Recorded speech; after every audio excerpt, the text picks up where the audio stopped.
We begin with that multiple victim shooting in southeast Wichita last night. Tonight at last check, the suspects remain on the loose, accused of firing bullets that struck a total of 9 people who were at a wake. 2 were killed at last check. Another person remained in critical condition.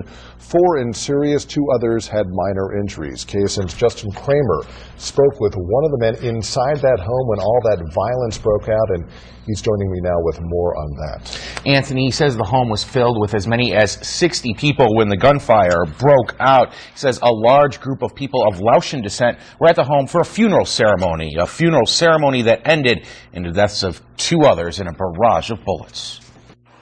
You can see half a dozen bullet holes in this car parked outside a home on Dunham in Wichita, just a couple blocks from 31st and Hillside. A total of 9 people were hit. 2 were fatally wounded. Oh, I just in the house and I just heard gunshot. I thought the kid just firecracker or something, and I don't know nothing about it.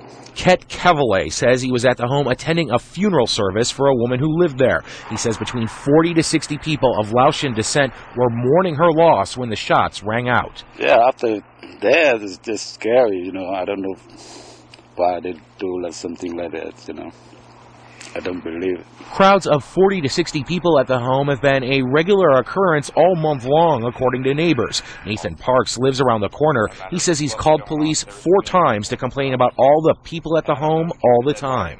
Both sides all the way around it, I would probably estimate there was anywhere between 40 to 60 cars out there, 24/7, all hours of the night, morning, afternoon, for 2.5 weeks now. It's Wichita police policy to not release any information about homicide investigations on the weekends. Shortly after the shooting, police said they were still looking for suspects and have no motives. And we'll be progressing throughout the weekend, trying to determine who committed this very, very violent act. At last check, 1 victim remains in critical condition. 4 others are in serious condition. Anthony? All right, Justin, back to that gentleman you interviewed. Does he have any idea who might be responsible? No.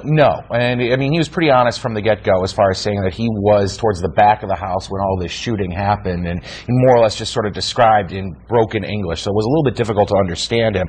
Exactly what was going on when he heard the shooting sounded like firecrackers, and then he said basically chaos broke out at that point. Right. Pretty hard to see who would have done that. Yeah, with the 60 people inside, Okay. It was an amazing scene from what we understand. Okay. Thank you very much, Justin.